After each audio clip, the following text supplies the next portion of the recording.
When I first noticed how his eyes lingered a second too long when I stepped out onto the deck that morning, something in me paused.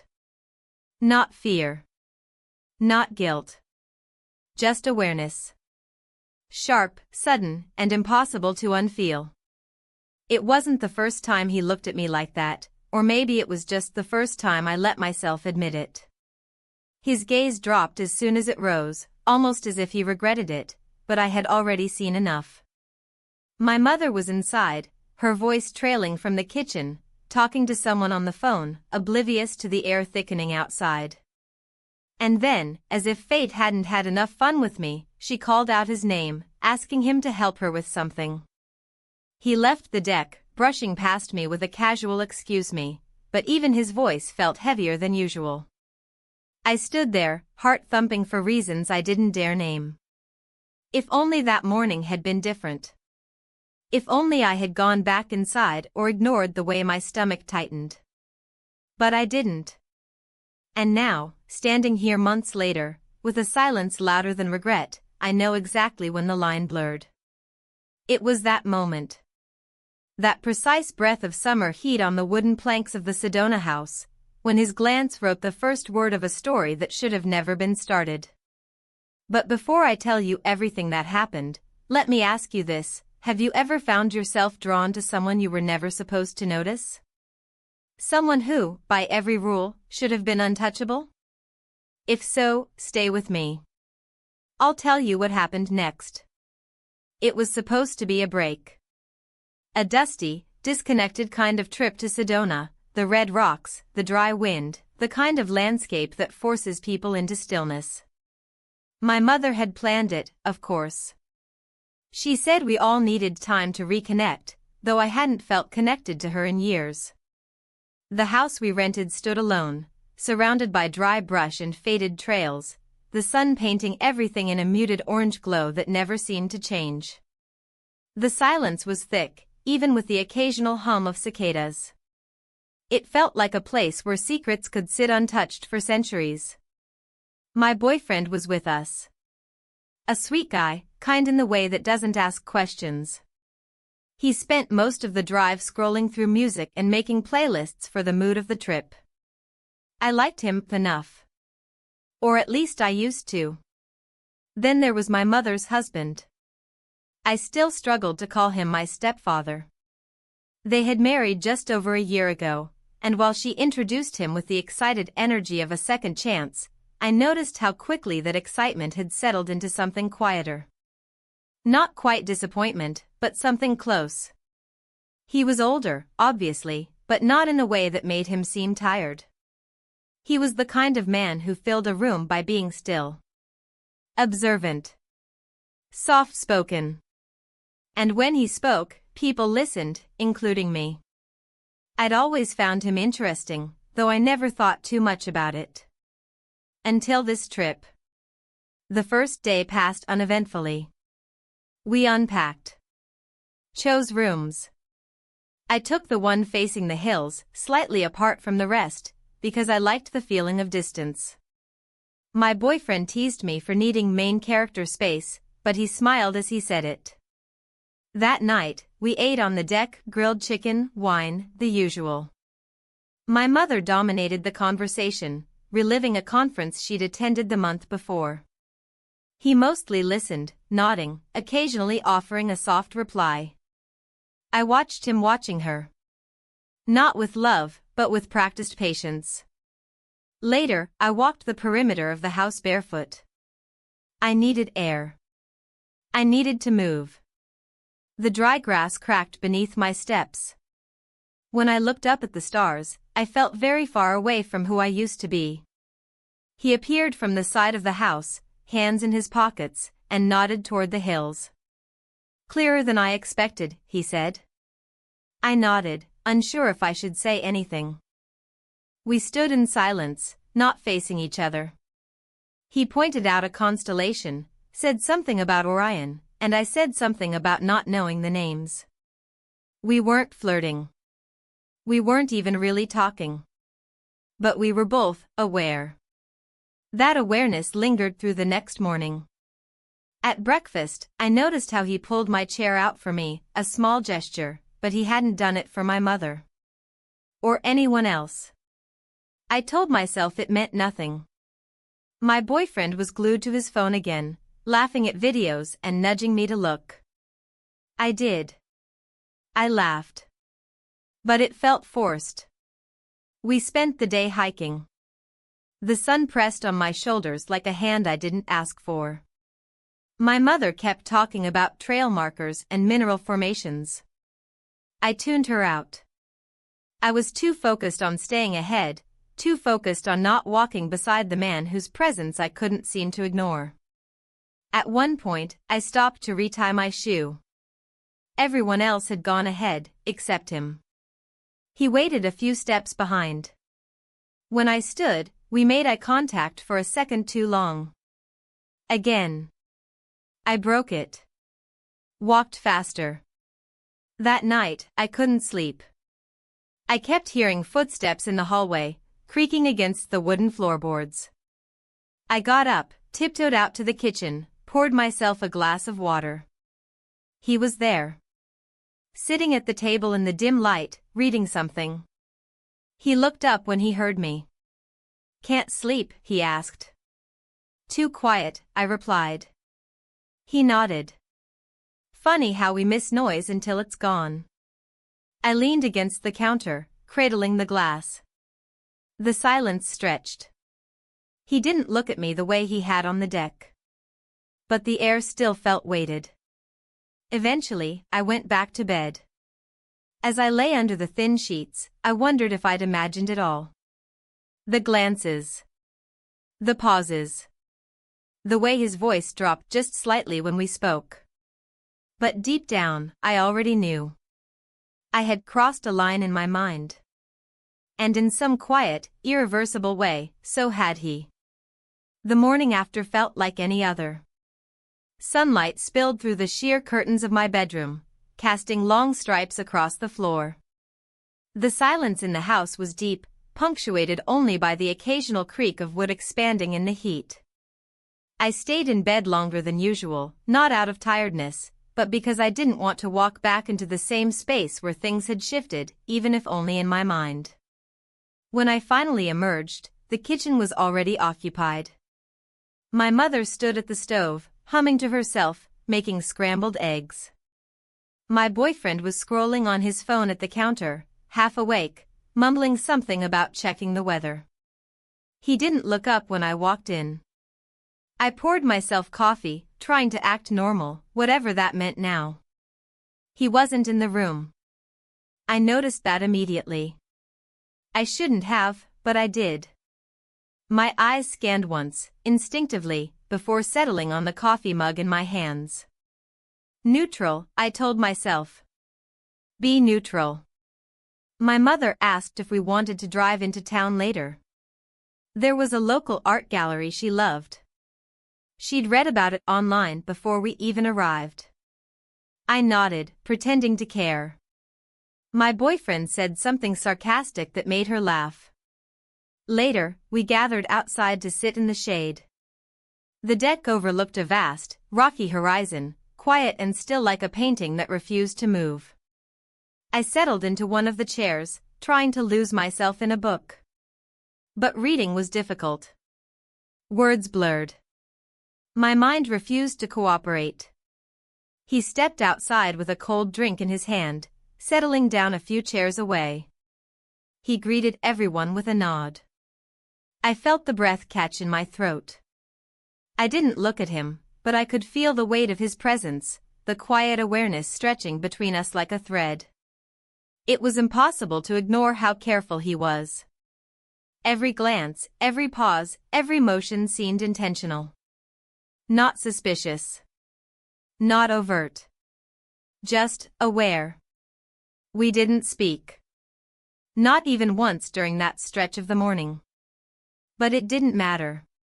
Something had already been said, silently, the night before. In the afternoon, my mother announced she needed to take a call and disappeared inside. My boyfriend decided to go for a jog, something about the elevation helping his lungs. I stayed behind, not knowing what else to do. He remained too.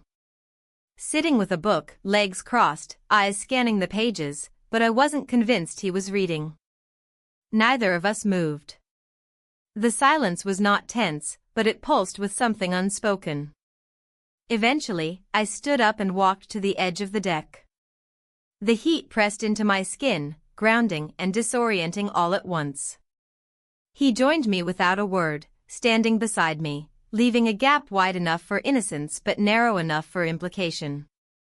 "I always forget how dry the air is out here," he said softly. I nodded. "It makes everything feel heavier." A long pause. The breeze moved through my hair. I didn't turn toward him. I didn't need to. "You seem quieter today," he said. "I guess I have a lot on my mind." "Anything you want to talk about?" I hesitated. "Not really." "Not yet." Another pause. Then he spoke again. "Fair enough." That was all. That was the entire conversation. It lasted less than a minute, but I carried it for hours. I went back inside, joined my mother for her gallery visit after all, smiled when she pointed out a sculpture she liked. I took pictures on my phone and sent them to my boyfriend, who had chosen to stay back and rest. But none of it touched me. I was there in body, in presence, but something inside had started shifting. Not in big ways, not with declarations or choices. Just quiet steps toward a line that I didn't know how to erase. That evening, my boyfriend suggested a group card game. He wanted all four of us involved, something light, to break the weird silence he claimed was hovering over the house. We played. We laughed. We drank. The four of us at the table, just like any normal family might. There was nothing in the way he looked at me that would betray what I thought had passed between us. And still, my hands trembled slightly as I held the cards. I folded early every round, lost my place in the rules, blamed the wine. At one point, our eyes met across the table. Brief. Passing. Enough to jolt something awake again. I dropped my card pile, muttered an apology, and reached to pick them up. He stood and helped me collect them. We were close. Too close. The air felt thinner in that moment. We kissed. I don't know who moved first. I don't know how it happened, not exactly. It wasn't long. It wasn't deep. It wasn't even secret. We were in the same room where others sat, and yet, for that second, it was like we had disappeared. A blink. A breath. A mistake. When I sat back in my seat, my heart hammered in my chest. My boyfriend asked if I was okay. I nodded, gripping my wine glass tightly. My mother had turned her attention to the rulebook, flipping through pages, oblivious. The rest of the night was a blur. I laughed too loudly at jokes that weren't funny. I volunteered to do the dishes just to escape. I stared at the water running over my fingers until it turned cold. In bed, I lay staring at the ceiling, arms folded over my chest like a shield. I heard footsteps again, down the hallway, soft and measured. They stopped near my door, just for a second. Then continued past. I closed my eyes, unsure whether I felt relief or disappointment. Whatever had just happened wasn't just a mistake. It was the beginning of something I couldn't undo. The morning unfolded slowly, like a page reluctant to turn. I stayed in bed longer than I should have, pretending to still be asleep as my boyfriend moved around the room gathering his things. He was quiet, maybe lost in thought, or maybe he could sense it too, that something in me had shifted, imperceptibly but permanently. I heard him open and close drawers, zip up his backpack, and finally slip out the door with a soft click that echoed louder than it should have. I stared at the ceiling for what felt like an hour, my arms folded behind my head, heart beating steadily but not calmly. The moment from the night before looped through my mind in slow motion, each frame clearer than the last. We kissed. Not a slip, not an accident, but a decision made in the heat of silence and proximity. A decision I couldn't take back. When I finally got up and moved toward the kitchen, the house was already in motion. My mother was at the table with her laptop open, typing something with the aggressive confidence she always had when working remotely. She didn't look up when I walked in. The man who had made everything more complicated sat across from her, reading a newspaper left over from the market trip we took earlier in the week. I noticed his hands first, calm, steady, in contrast to the hurricane inside my chest. I poured myself a glass of water and leaned against the counter, trying to will the room into stillness. No one spoke. My mother eventually shut her laptop and stood, announcing that she had a meeting via video call and needed privacy. She left without much fanfare, but not before giving him a list of errands to pick up from town. She asked if my boyfriend and I wanted to go along. He told her I was still asleep. I wasn't. He didn't say anything else as she walked away. Once she was gone, the air in the kitchen changed. Not immediately, but in increments. Like a fog lifting, or a scent slowly returning to a room. He remained seated, eyes on the same page, pretending to read a paragraph I knew he wasn't absorbing. I took a seat across from him, trying to look composed. There were 1,000 things I wanted to ask, 1,000 more I didn't want to hear the answers to. But neither of us spoke. That strange new quiet between us, thicker than ever, was both shield and confession. Eventually, he folded the newspaper neatly and placed it to the side. His eyes met mine for a moment. Nothing long, nothing intense. Just recognition. We both knew. I told him I was going for a walk. He nodded. I grabbed my jacket even though the sun was high and hot. I needed motion. I needed space. The trail behind the house was narrow and winding, carved between red rocks and dry brush. I didn't have a destination. I just walked, faster and farther than I normally would have, until the house disappeared behind a bend. My breath grew heavier, and the heat soaked into my skin, but I welcomed the discomfort. It felt deserved. At some point, I stopped near a crooked tree bent from years of wind and sun. I sat on a large rock, pulled my knees close, and stared at the horizon. It was vast and silent. Indifferent. How had it come to this? It wasn't as if I planned it. I wasn't trying to hurt anyone, especially not my mother. But the facts didn't change just because I hadn't drawn a map. The facts were real, and they lived now in the space between what happened and what was yet to happen. I didn't know how to move forward from here, or what forward even looked like. He found me an hour later. I wasn't surprised. I heard his footsteps before I saw him. He didn't say anything as he approached, just sat a few feet away on the same rock, his hands resting on his knees, gaze fixed on the same endless stretch of land. I didn't follow you, he said after a minute. I just happened to be walking too. I didn't reply. Not because I didn't believe him, but because the words felt unnecessary.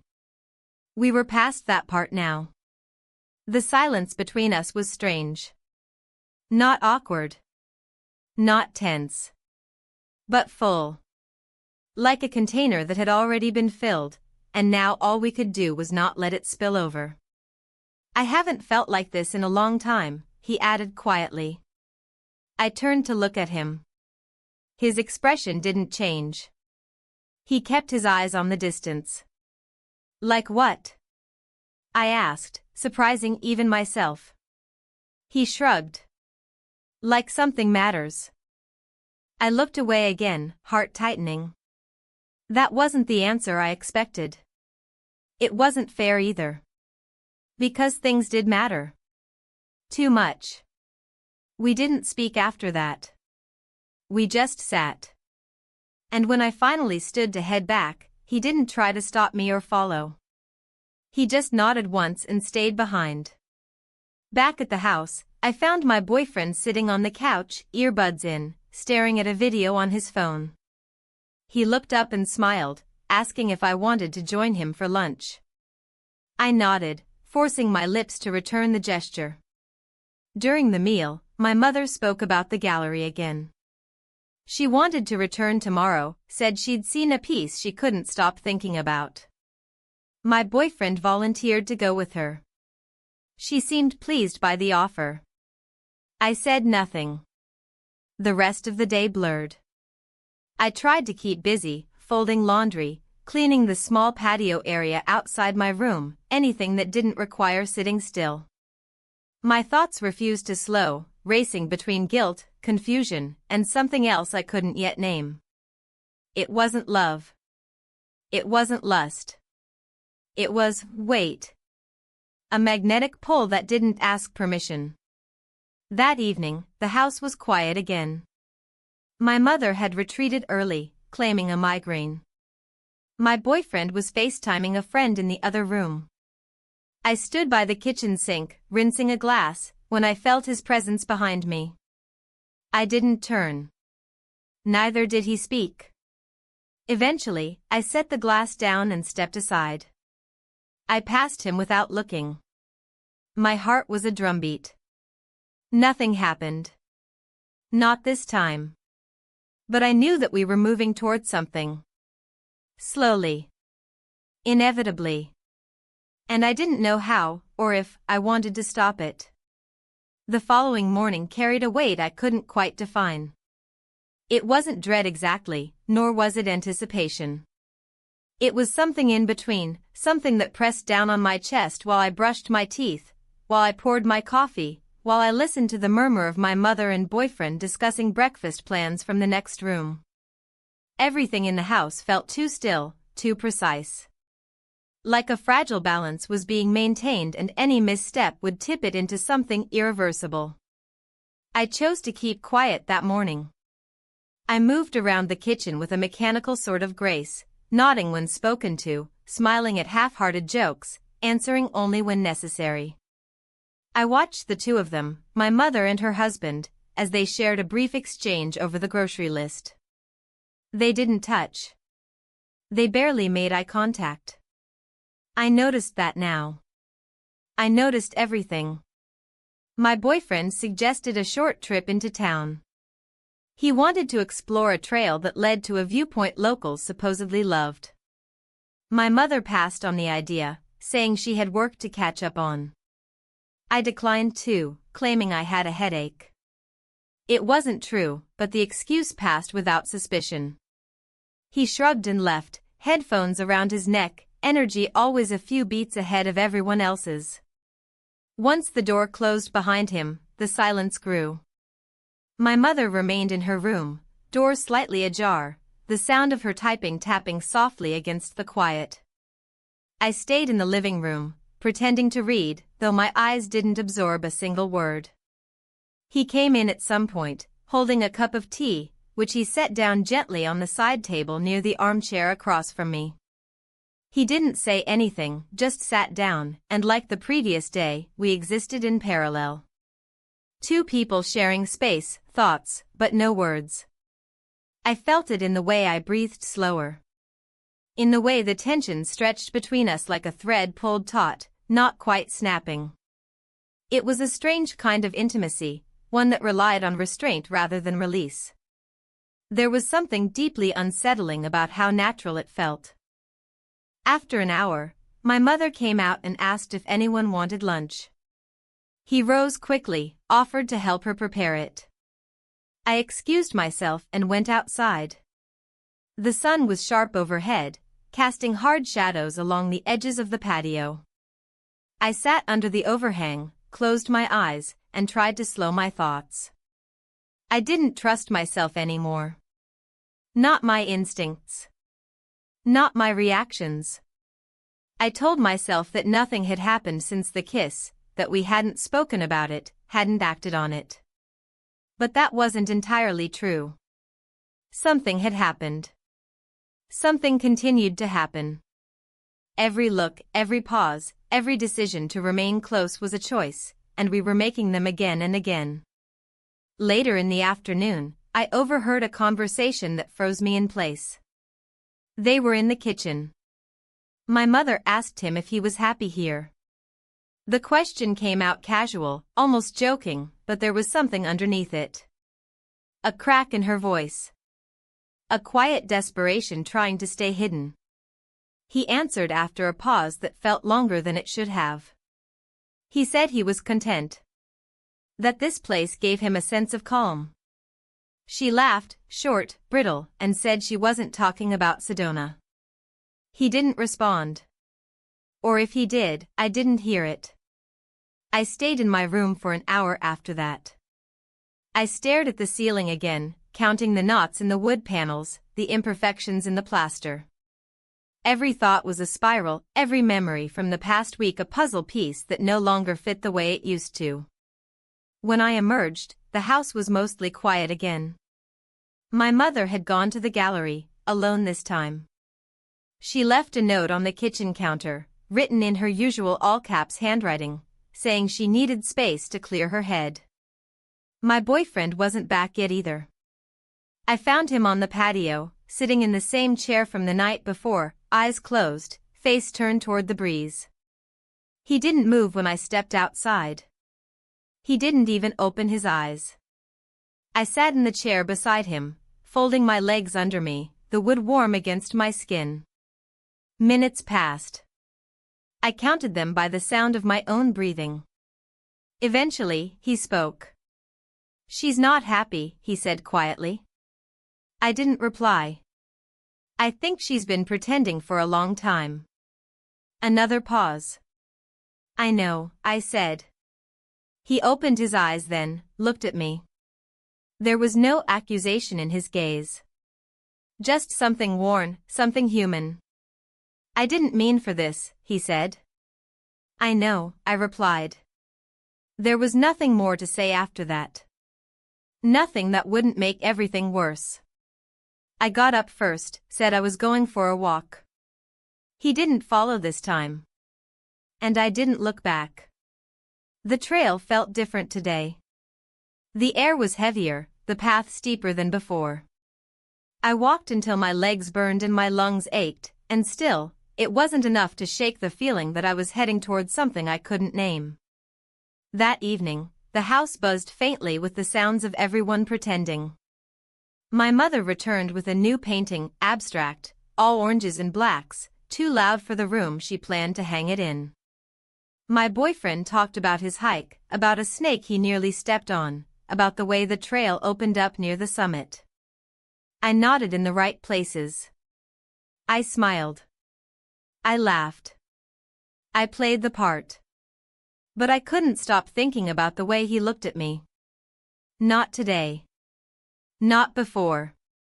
Every glance was a quiet confession, and I didn't know how much longer we could keep them hidden. Before I went to bed, I lingered by the hallway, listening for footsteps. None came. That night, I dreamed of fire. Not destruction, but heat.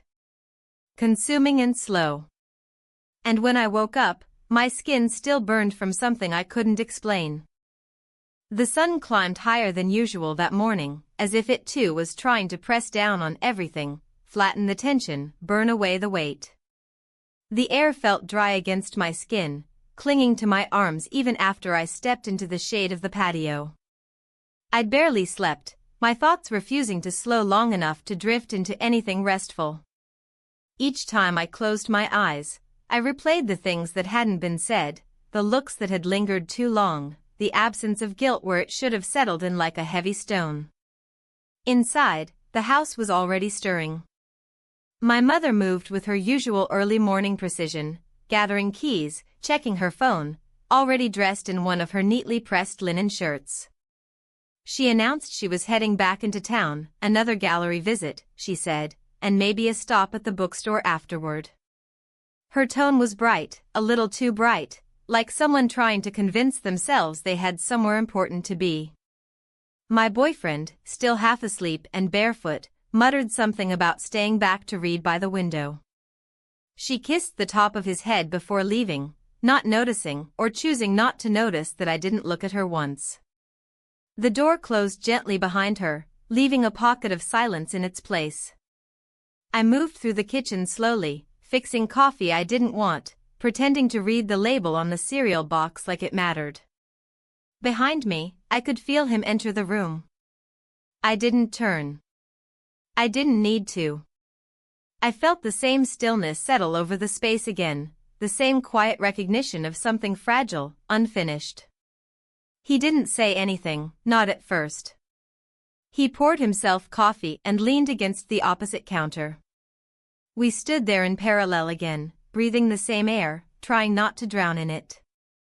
My boyfriend disappeared into the bedroom with his headphones and a novel, and I stepped out to the patio, needing the sun even if it stung. He followed a few minutes later, setting his mug down near mine. We didn't speak. The silence had long since stopped being awkward. Now, it felt like the only language we trusted not to betray us. I looked out at the distant cliffs, their colors shifting in the heat. He looked at me. We kissed. There was no signal, no warning. It wasn't an impulsive act or a sudden lunge. It was quiet, inevitable, like something that had been waiting beneath the surface, patient and certain. A moment unfolded between us, and we stepped into it. We kissed. And just like before, the world didn't stop. The trees didn't fall. The sky didn't crack. But something in me did. I pulled away first, turning my face toward the horizon as if it could offer answers I hadn't asked for. He didn't reach for me. He didn't apologize. He just stood there, breathing steady, watching me. The door creaked behind us a minute later, my boyfriend, stepping out with a bottle of water in his hand. He didn't notice anything. He asked if we wanted to drive to the nearby lookout later, said he read online that it had the best view at sunset. I nodded before realizing I had, words sticking to the roof of my mouth. The day dragged like heavy fabric, folding over itself in slow waves. My mother didn't return until late afternoon, arms full of books and a new throw blanket for the guest room. She was cheerful in the way people are when they're trying to ignore something deeper. She told us all about the artist she spoke with, how she might commission something for the hallway at home. I listened. I nodded. I offered to help her unpack. Later, after dinner, we sat in the living room. The four of us, arranged like pieces on a board, my mother flipping through a catalog, my boyfriend curled up beside me, his hand resting gently on my knee. Across the room, he sat alone in the armchair, a book open but unread in his lap. My body tensed beneath my boyfriend's touch. I hated how I noticed that. Hated that I couldn't stop the comparisons from slipping into my mind, the difference in presence, in awareness, in how one felt like gravity and the other like static. When the lights dimmed and everyone started retreating to their rooms, I lingered in the kitchen under the pretense of finishing dishes. He entered quietly after a few minutes, placing his glass in the sink beside mine. Neither of us spoke. There was nothing left to say that didn't risk tearing everything apart. As he turned to leave, I almost stopped him. My hand twitched, fingers curling slightly at my side, but I didn't move. I watched him disappear down the hallway and closed my eyes against the pressure building in my chest.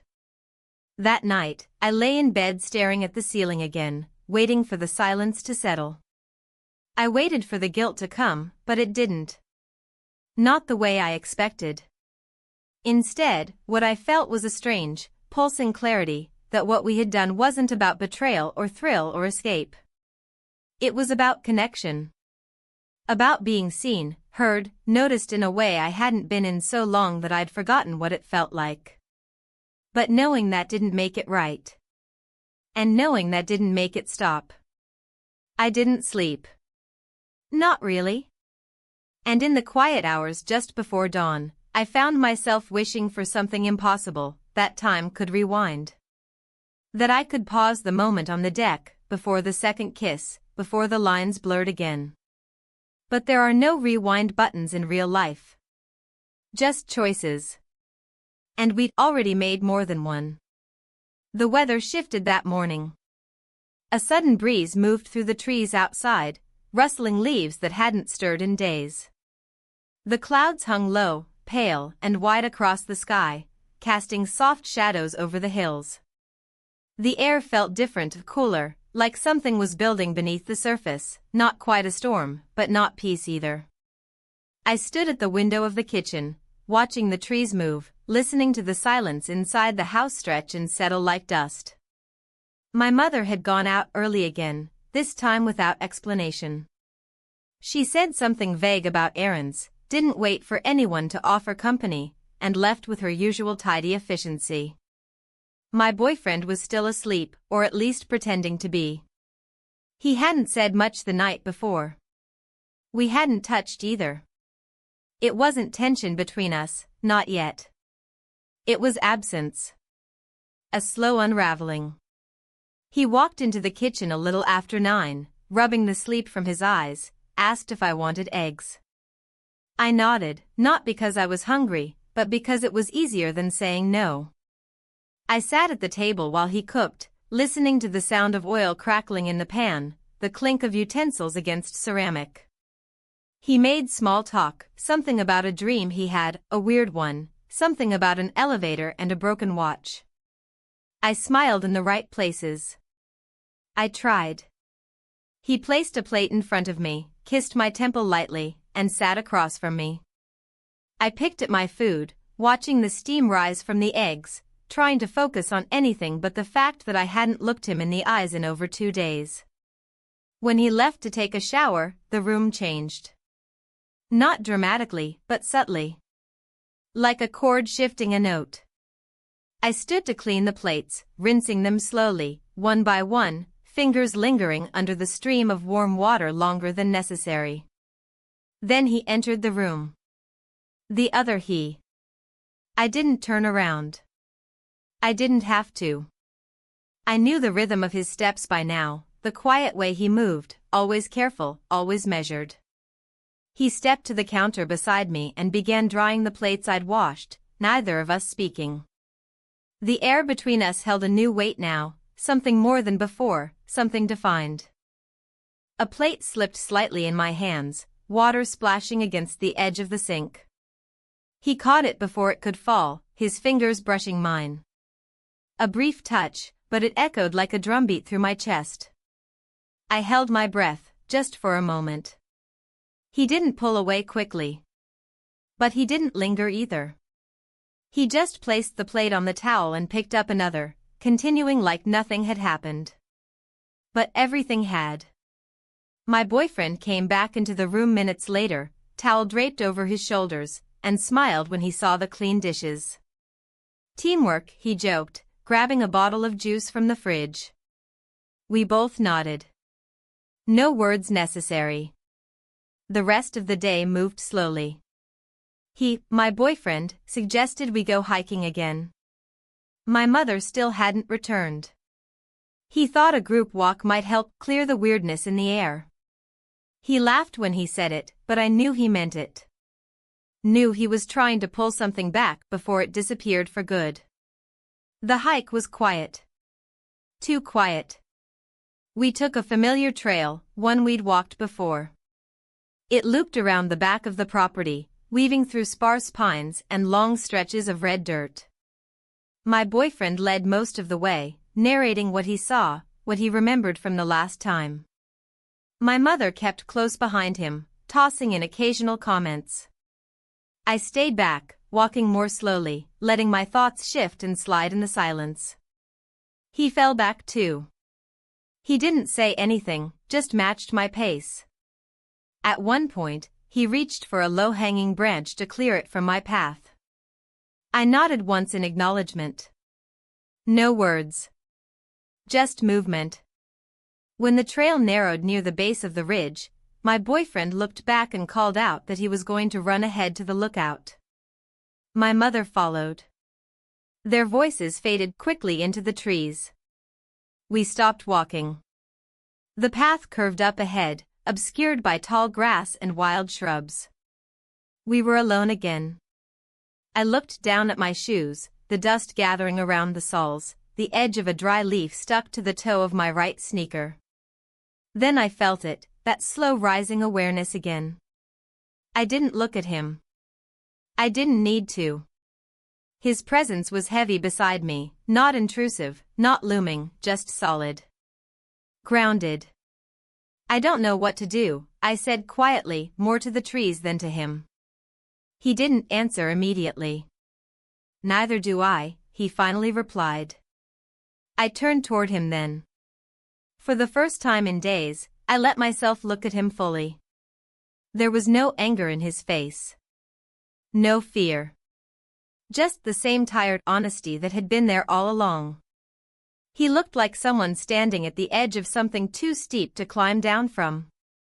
We can't keep this going, I said. I know. His voice didn't falter. It wasn't defensive or apologetic. Just real. I looked away again. But I also don't know how to stop. The words hung between us, suspended like dust in sunlight. We didn't touch. Not this time.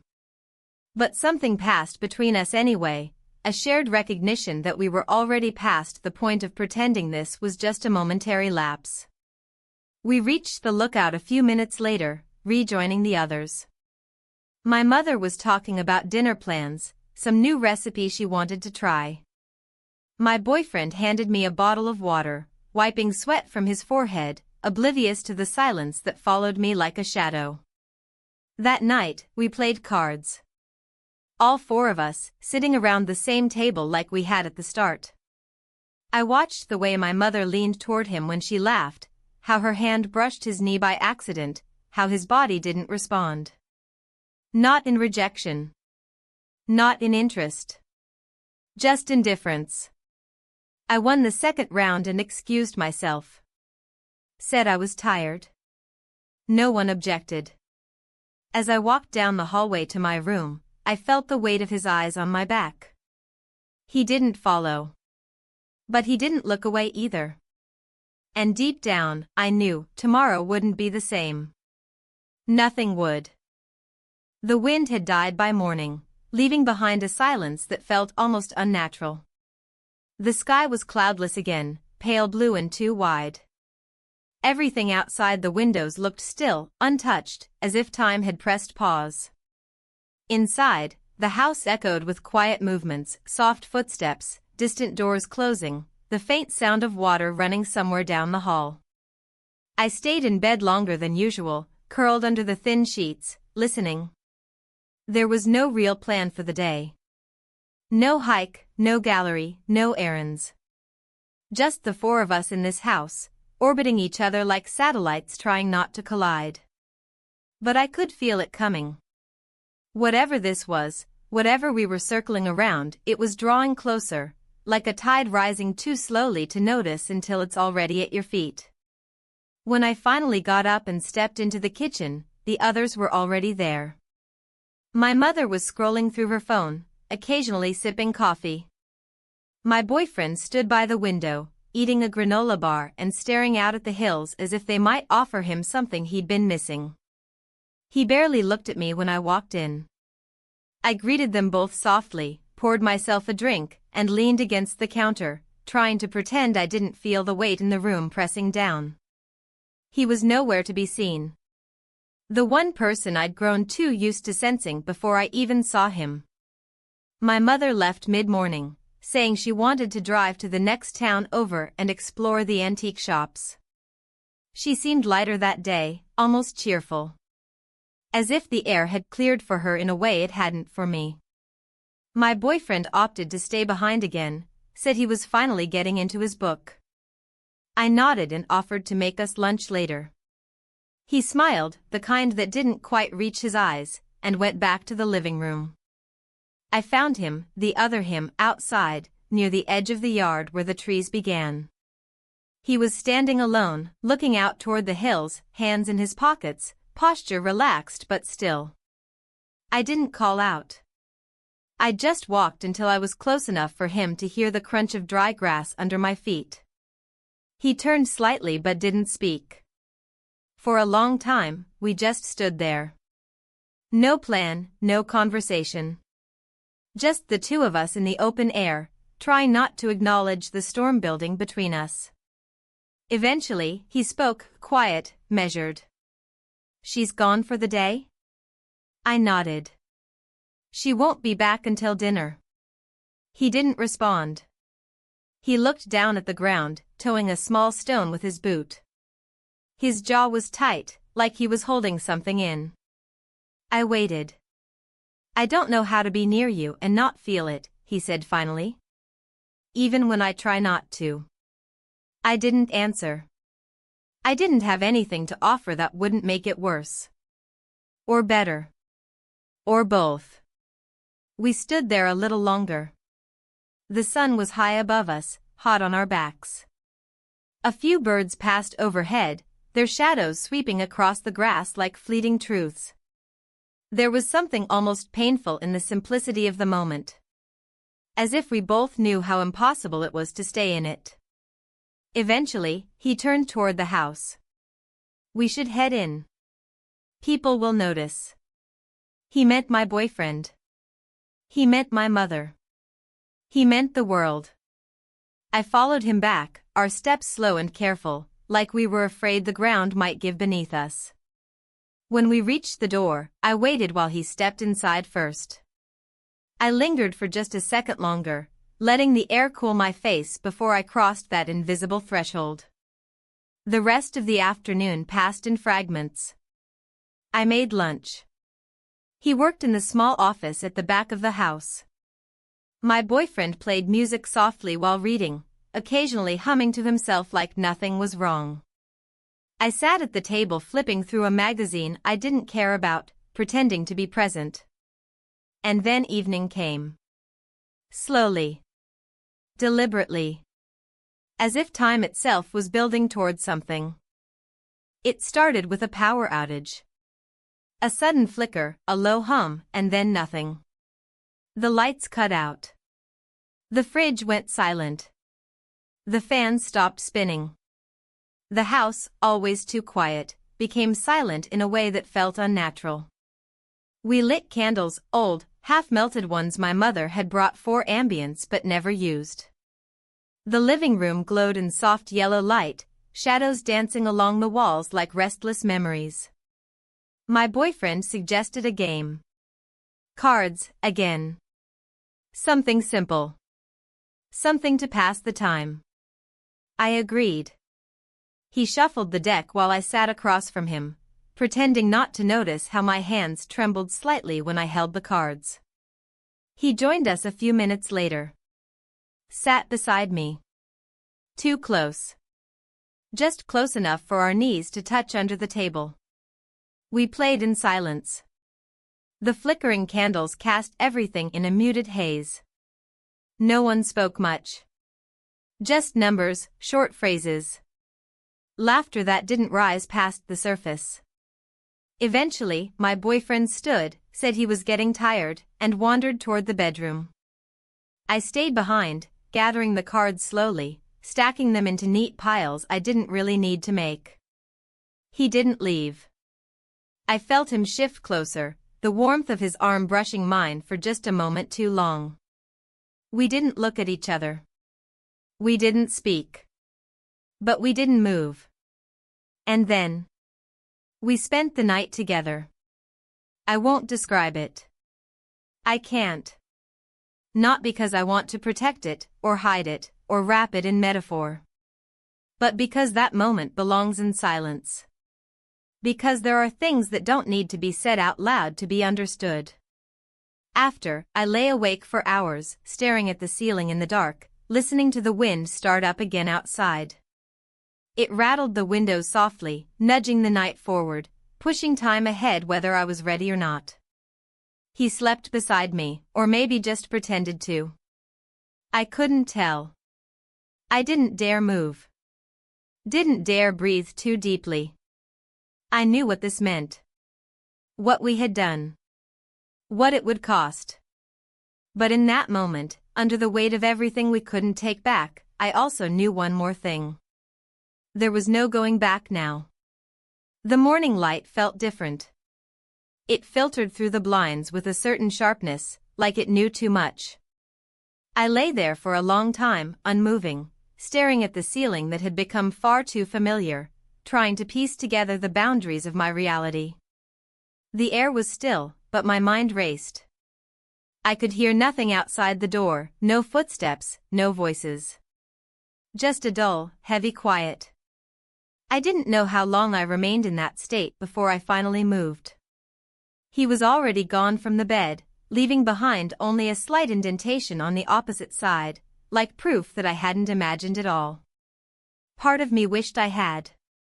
Part of me knew I never could. When I stepped into the hallway, everything looked the same, and yet nothing felt the same. The scent of coffee drifted in from the kitchen, mingling with the cool air. I followed it, feet bare against the wooden floor, stomach knotted with the weight of 100 questions I couldn't yet ask. He stood at the stove, pouring water into the kettle. He didn't turn when I entered. I didn't speak. We moved like shadows, careful and quiet, as if sound itself might betray us. I sat at the table. He set a mug down in front of me without a word. Then he took the seat across, finally looking at me, not searching, not regretting, but seeing. Really seeing. I had to look away. The silence between us wasn't tense. It was something else entirely. Too full to ignore, too fragile to touch. We both knew we were suspended in the space between what we did and what came next. The space where choices take root and consequences begin. Eventually, I heard the door open behind me. My boyfriend entered, stretching, yawning, commenting on how well he'd slept. He walked past us without noticing anything out of place. He poured himself coffee, kissed the top of my head, and asked what the plan was for the day. I didn't answer. My mother returned before noon, bursting through the door with a bag of local produce and a smile that didn't quite meet her eyes. She talked about the farmer's market, the smell of fresh herbs, a ceramic pot she almost bought. Her voice filled the room like background music, and I nodded at the right moments, smiled in the right places. But I didn't hear a word. He stayed near the back window, quietly organizing the pantry, a task no one had asked him to do. My mother didn't seem to notice, or maybe she did and chose not to comment.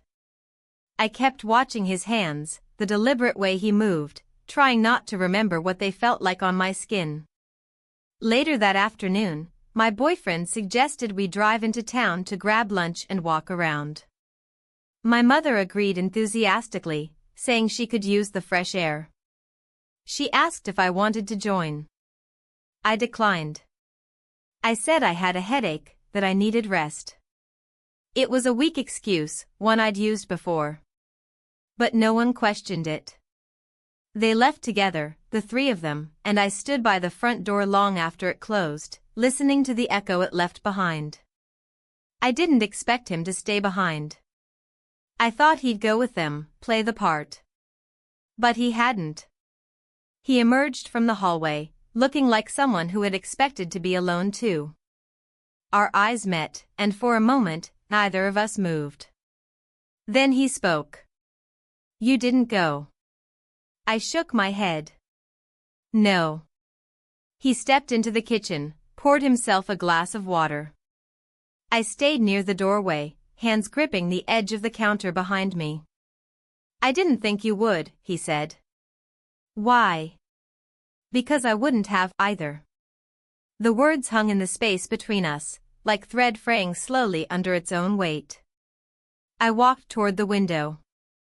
The trees were still. No wind. Just the sound of our breathing filling the room. "What happens now?" I asked. He didn't answer. He stood beside the table, resting both hands on the back of a chair, staring at the floor as if the grain of the wood might reveal something worth knowing. I keep thinking, he said finally, that if we ignore it, it might fade. I turned toward him. Do you want it to? He looked up at me then. Not quickly. Not with surprise. But with quiet deliberation. I don't know. Neither did I. We spent the next hour in different rooms, not speaking, but never far. We didn't touch. We didn't even look at each other again. But the gravity between us never relented. When the others returned, the house filled again with voices, with laughter forced just enough to ring false. My mother unpacked a box of pastries and arranged them on a plate. My boyfriend told a story about a stray dog that followed them halfway down the street. I stood by the sink, washing the same glass over and over. She noticed. I could feel it in the way her sentences slowed when she glanced at me. In the way her eyes tracked between us, sharp and suspicious. That evening, I caught her staring out at the patio while he stood out there alone. She didn't say anything. Not at first. Just watched him. You're quiet lately, she said to me, her tone even, but laced with something else. Is everything okay? I nodded. Just tired. She didn't look convinced. Later, as we prepared dinner, I saw her glance at him again. Longer this time. Measured. I turned away, pretending not to see. We sat down to eat, the four of us, passing plates, pouring wine, the usual ritual. But something had changed. A shift I could feel in every glance, every forced smile. She was watching. She had begun to see. I barely ate. My throat was too tight, my stomach too tense. My boyfriend joked about a new movie he wanted us all to watch that night. She laughed. He chuckled. I nodded. He said nothing. After dinner, she stayed behind to clean up, waving the rest of us off. My boyfriend returned to the living room, browsing trailers on his phone. I lingered near the hallway. And then I saw it. The look she gave him as he passed her. The pause. The narrow of her eyes. The calculation. She knew. Not everything. Not yet. But enough. And for the first time in days, I felt something close to fear. Because the truth was no longer something between just the two of us. It was slipping out into the open, inch by inch. And the damage was already beginning. The next morning began with quiet like glass, unbroken, reflective, dangerous.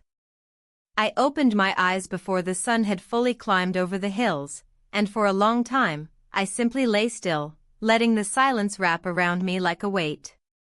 My body felt sore, not from any physical strain, but from the tension that had been slowly tightening over the past week. Each morning brought less clarity, more weight. My limbs, my breath, my decisions, they all felt heavier now. I rose quietly and dressed, avoiding the creaky boards in the hallway as I made my way toward the kitchen. The house was still. I thought I was alone, until I saw her. My mother.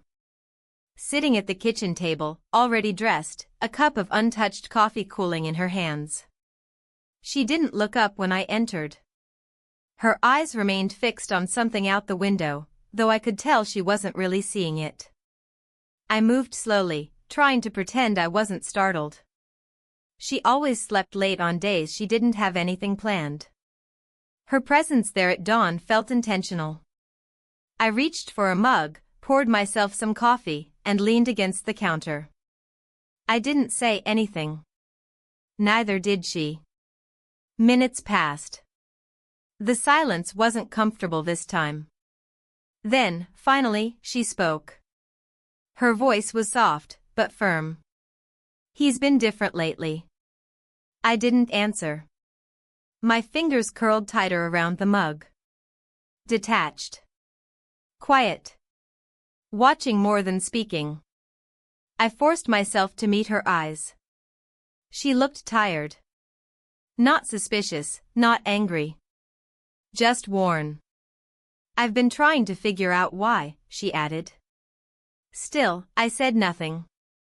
I couldn't. Her gaze held mine for a beat longer before she looked away. She stood, placed her mug in the sink, and walked out of the room without waiting for a response. The moment she left, I exhaled, long and slow, as if I'd been holding my breath for hours. My hands trembled slightly, so I set the mug down to steady them. She didn't confront me. She didn't say it out loud. But I heard everything she hadn't said. She was piecing it together. Maybe not the full picture, but enough of the outline to make the truth a shadow she couldn't unsee. When he entered the kitchen an hour later, I was still standing by the window. He paused when he saw me, reading the stiffness in my posture, the absence in my expression. I didn't turn around. I couldn't bring myself to. She knows, I said quietly. He didn't answer right away.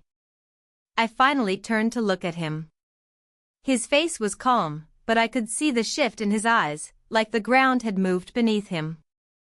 Not everything, he replied. But enough. He nodded once, slowly. We didn't say anything more. There was nothing to plan. No way to undo the knots we had tied with every glance, every moment we had allowed to linger too long. It had all been moving toward this, whether we admitted it or not. The rest of the day passed in pieces. My boyfriend remained oblivious, though more distant than usual. I noticed how he watched my mother from time to time, confused by her silence, unsure what he'd missed. I didn't correct his assumptions. I didn't know how. She barely looked at me. When she did, her expression was unreadable. Not cold, just unreadable. That scared me more. We avoided each other in the house, passing by like strangers in the halls, lingering in different rooms. The tension was thick, sticky. Everything unspoken filled the air, leaving no room for anything else. By late afternoon, I couldn't take it anymore. I slipped out of the house without telling anyone, walking the trail behind the property. The sky had begun to cloud over again, and the wind had picked up. My feet carried me without direction, just forward, as if the act of walking could shake off the heaviness in my chest.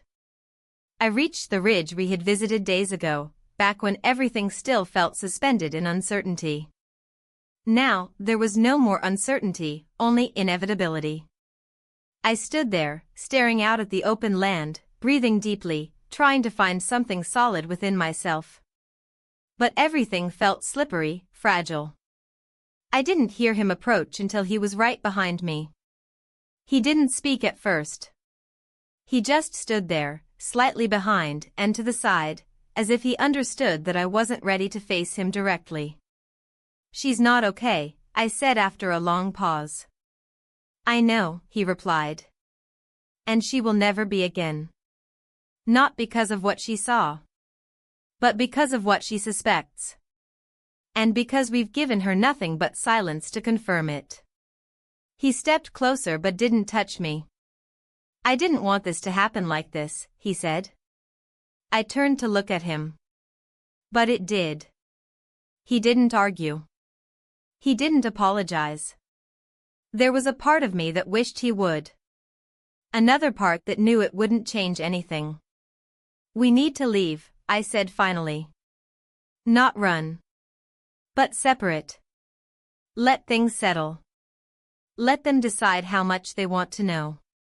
He looked at me for a long time. You mean now? I shook my head.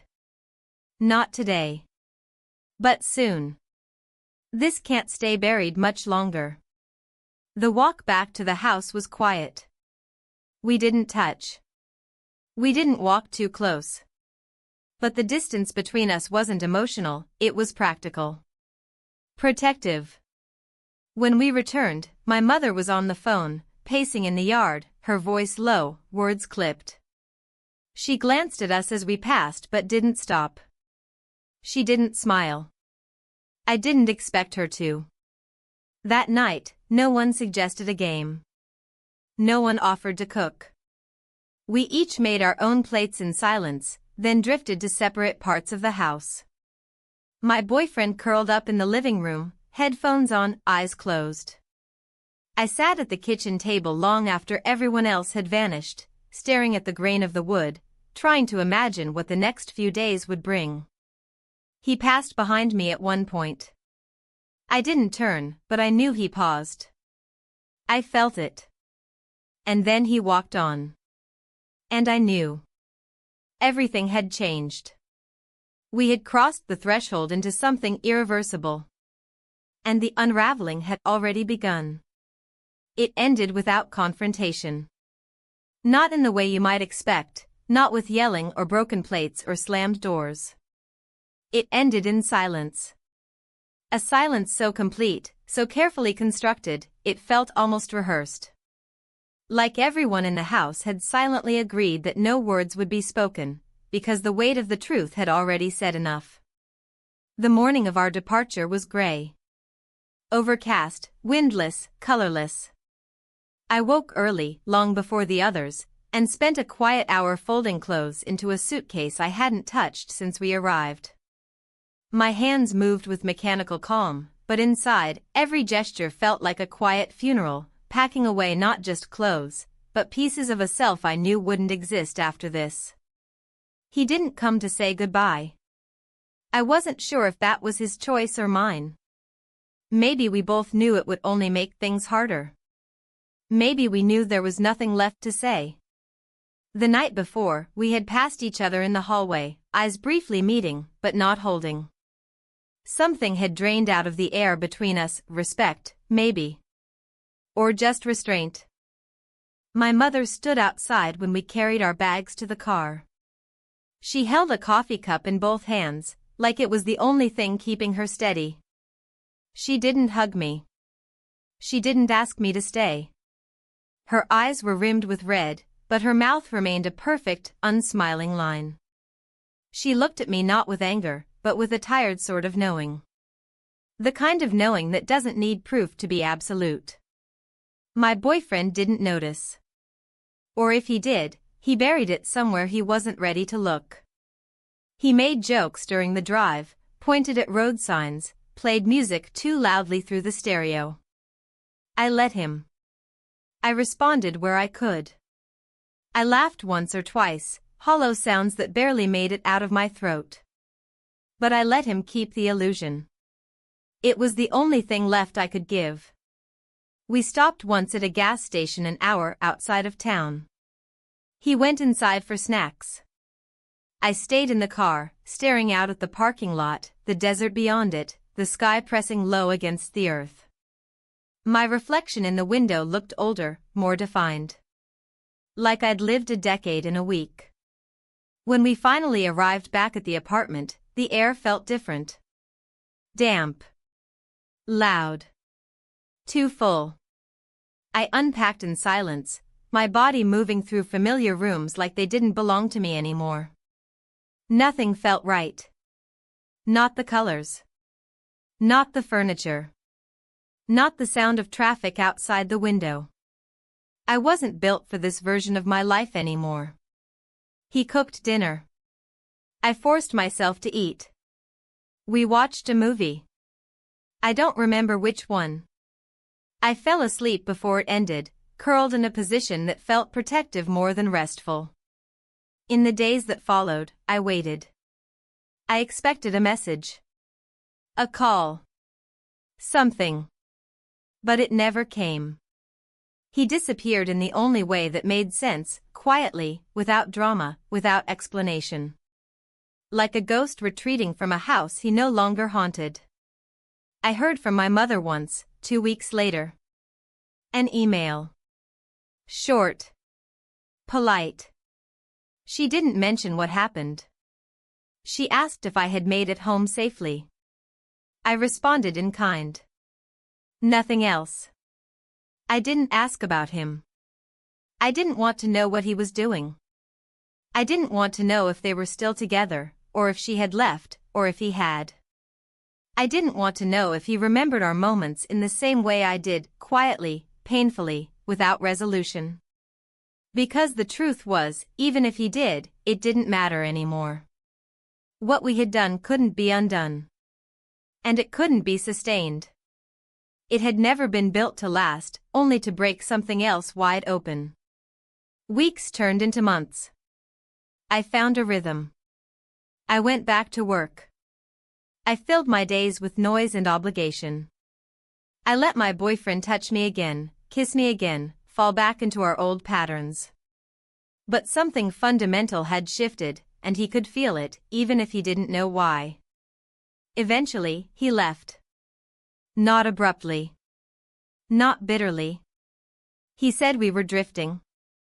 I agreed. We didn't fight. He packed his things in quiet boxes and gave me the apartment. I thanked him. When he closed the door behind him, I felt something I hadn't expected. Relief. And then the stillness returned. But it wasn't the same as before. It was heavier. And lonelier. But also, honest. Months later, I received a small package in the mail. No name. No note. Just a postcard from Sedona, one of those cheap ones from the gas station, red rocks under a blue sky. On the back, a single line in familiar handwriting. I still remember the silence. I didn't cry. I didn't write back. I placed the card in a drawer and closed it. Not because I wanted to forget. But because there was nothing more to say. Some stories don't need endings. Only space to be put down. Quietly.